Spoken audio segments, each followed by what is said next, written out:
Hi friends, ಇದು ನಿಮ್ಮ Kannada tips ಲೋಕ. ನಮಗೆ ಪ್ರತಿದಿನ ಅಡುಗೆ ಮನೆಯಲ್ಲಿ ಕೆಲವೊಂದು ಸೀಕ್ರೆಟ್ಗಳು, ಕೆಲವೊಂದು ಟಿಪ್ಸ್ ಮತ್ತು ಟ್ರಿಕ್ಸ್ಗಳೆಲ್ಲ ಗೊತ್ತಿದ್ಬಿಟ್ರೆ ನಮ್ಮ ಅಡುಗೆ ಕೆಲಸ ಹಾಗೆ ಬೇರೆ ಯಾವುದೇ ಕೆಲಸ, ಕ್ಲೀನಿಂಗ್ ಕೆಲಸ ಎಲ್ಲವೂ ಕೂಡ ತುಂಬಾ ಈಸಿ ಆಗಿಬಿಡುತ್ತಲ್ವ. ಪ್ರತಿದಿನ ನಮ್ಮ ಟೈಮ್ ಎಷ್ಟೋ ಸೇವ್ ಆಗುತ್ತೆ.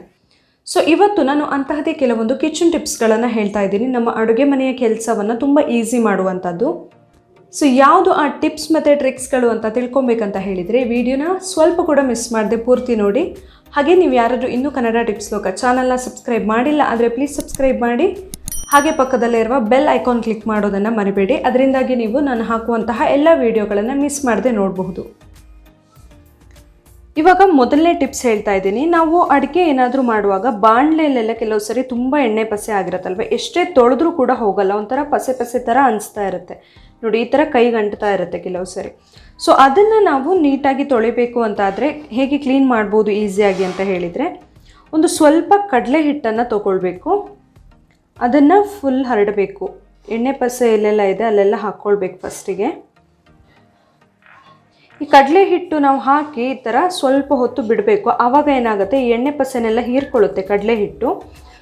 ಸೊ ಅದು ಕರೆಕ್ಟಾಗಿ ಹೀರ್ಕೊಂಡ್ಮೇಲೆ ನಾವು ನೀಟಾಗಿ ಉಜ್ಜಬಹುದು. ಇದನ್ನ ಕೈಯಲ್ಲೇ ಉಜ್ಜಿದ್ರೆ ಸಾಕಾಗುತ್ತೆ ನೋಡಿ, ನಮಗೆ ನೋಡಿದಾಗಲೇ ಗೊತ್ತಾಗುತ್ತೆ, ಅದಲ್ಲೇ ಮುದ್ದೆ ಮುದ್ದೆ ಥರ ಆಗುತ್ತೆ. ಸೊ ಆ ಎಣ್ಣೆ ಪಸೆನ ಪೂರ್ತಿ ಕಡಲೆ ಹಿಟ್ಟು ಹೀರ್ಕೊಂಡ್ಮೇಲೆ ನಾವೀಗ ತೆಗೆದ್ರೆ ಇದನ್ನು ನೀಟಾಗಿ ತೆಗೆದು ಒರೆಸ್ಕೊಂಡು ಬೇಕಂದರೆ ಮತ್ತೊಂದು ಸರಿ ತೊಳ್ಕೊಂಡು ಬಿಡ್ಬೋದು.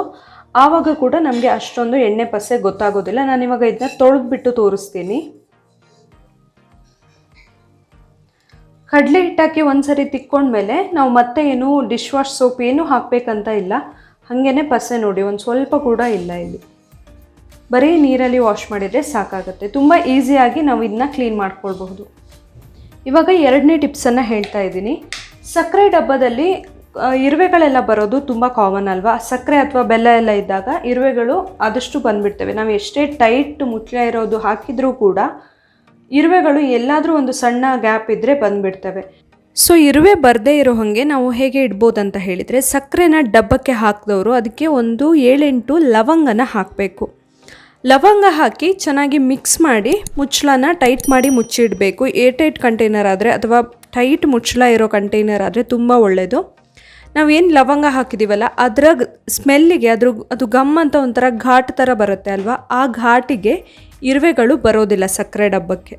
ಇವಾಗ ಮೂರನೇ ಟಿಪ್ಸನ್ನು ಹೇಳ್ತಾ ಇದ್ದೀನಿ. ನಾವು ಹೂವೆಲ್ಲ ತಂದಾಗ, ಪೂಜೆಗೋ ಅಥವಾ ಮುಡ್ಕೊಳ್ಳೋಕೋ ಏನೋ ಹೂವೆಲ್ಲ ತಂದಾಗ ತುಂಬ ದಿನ ಉಳಿಯೋದಿಲ್ಲ ಅಲ್ವಾ, ಕೆಲವು ಸರಿ ಬೇಗನೆ ಹಾಳಾಗಿಬಿಡುತ್ತೆ, ಬಾಡಿ ಹೋದಂಗೆ ಆಗುತ್ತೆ.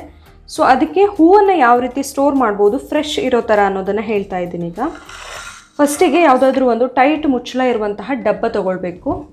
ಅದಕ್ಕೆ ಅಡಿಗಡೆಯಲ್ಲಿ ನೀವು ಟಿಶ್ಯೂ ಪೇಪರ್ ಆದರೂ ಹಾಕ್ಬೋದು, ಇಲ್ಲಾದರೆ ನ್ಯೂಸ್ ಪೇಪರ್ ಇಲ್ಲ ಯಾವುದಾದ್ರೂ ವೇಸ್ಟ್ ಪೇಪರ್ ಆದರೂ ಕೂಡ ಹಾಕ್ಬೋದು. ಹಾಕ್ಕೊಂಡು ನೀವು ಹೂವನ್ನು ಹಾಕ್ಕೊಳ್ಬೇಕು. ಅದರಲ್ಲಿ ಆಲ್ರೆಡಿ ಬಾಡಿ ಹೋಗಿರುವಂಥ ಹೂಗಳೆಲ್ಲ ಇದ್ದರೆ ಅದನ್ನ ತೆಕ್ಕೊಂಡು ಬಿಡಬೇಕು. ಈ ಥರ ಫುಲ್ ಆಮೇಲೆ ಟಿಶ್ಯೂಯಿಂದ ಕವರ್ ಮಾಡಿಬಿಡ್ಬೇಕು ಮೇಲ್ಗಡೆಯಿಂದ. ಟಿಶ್ಯೂಯಿಂದ ಕವರ್ ಆದಮೇಲೆ ನಾವು ಮುಚ್ಚಳವನ್ನು, ಗಟ್ಟಿ ಮುಚ್ಚಳ ಇರುವುದೇ ತೊಗೊಳ್ಬೇಕು. ಮುಚ್ಚಳವನ್ನು ಹಾಕಿಟ್ಬಿಟ್ಟು ಫ್ರಿಜ್ಜಲ್ಲಿ ಇಟ್ಬಿಟ್ರೆ ತುಂಬ ದಿನಗಳ ಕಾಲ ಫ್ರೆಶ್ ಆಗಿರುತ್ತೆ, ತುಂಬ ಬಾಡಿ ಏನು ಹೋಗೋದಿಲ್ಲ. ಇವಾಗ ನೆಕ್ಸ್ಟ್ ಟಿಪ್ಸನ್ನು ಹೇಳ್ತಾ ಇದ್ದೀನಿ. ನಾವು ಬೇಳೆ ಕಾಳುಗಳೆಲ್ಲ ತಂದಾಗ ನಾವು ಎಸ್ಪೆಷಲಿ ಮಳೆಗಾಲ, ಚಳಿಗಾಲ ಅಂದ್ರಂತೂ ತುಂಬ ಥಂಡಿ ಇರೋದ್ರಿಂದ ವೆದರ್, ಹುಳ ಎಲ್ಲ ಆಗೋದು ಬೇಗನೆ ಅಲ್ವಾ. ನಾವು ಹೇಗೆ ಇಟ್ಟರೂ ಕೂಡ ತುಂಬ ಬೇಗನೆ ಹುಳ ಎಲ್ಲ ಆಗುತ್ತೆ. ಸೊ ಆ ಥರ ಹುಳ ಆಗಬಾರ್ದು ಅಂತಂದರೆ ನಾವೇನು ಮಾಡಬಹುದು ಅನ್ನೋದನ್ನು ಹೇಳ್ತೀನಿ. ಪಲಾವ್ ಎಲೆ ಅಥವಾ ಬಿರಿಯಾನಿ ಎಲೆ ಅಂತ ಏನಿರುತ್ತಲ್ಲ, ಬೇ ಲೀಫ್, ಇದು ಎಲ್ಲರ ಮನೇಲೂ ನಾರ್ಮಲ್ ಆಗಿ ಇದ್ದೇ ಇರುತ್ತೆ. ಸೊ ಬೇಳೆನ ಸ್ಟೋರ್ ಮಾಡೋ ಡಬ್ಬದಲ್ಲಿ ಮಧ್ಯದಲ್ಲಿ ಅದನ್ನ ಹಾಕಿಡಬೇಕು. ಒಂದು ಪಲಾವ್ ಎಲೆನ ನೀವು ತುಂಬ ಜಾಸ್ತಿ ಬೇಳೆ ಇದ್ದರೆ ಒಂದು 2-3 ಬೇಕಂದರೆ ಹಾಕ್ಬೋದು, ಇಲ್ಲಾದರೆ ಒಂದು ಹಾಕಿದರೆ ಸಾಕಾಗುತ್ತೆ.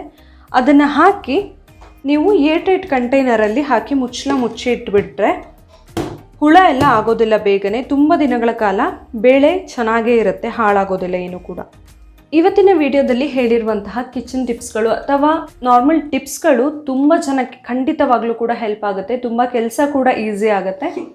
ಸೊ ಈ ಟಿಪ್ಸ್ಗಳು ನಿಮಗೆ ಇಷ್ಟ ಆಗಿದ್ರೆ ಪ್ಲೀಸ್ ನನ್ನ ಕನ್ನಡ ಟಿಪ್ಸ್ ಲೋಕ ಚಾನಲ್ನ ಸಬ್ಸ್ಕ್ರೈಬ್ ಮಾಡಿ, ಹಾಗೆ ವಿಡಿಯೋನ ಲೈಕ್ ಮಾಡಿ, ಹಾಗೆ ಶೇರ್ ಮಾಡಿ.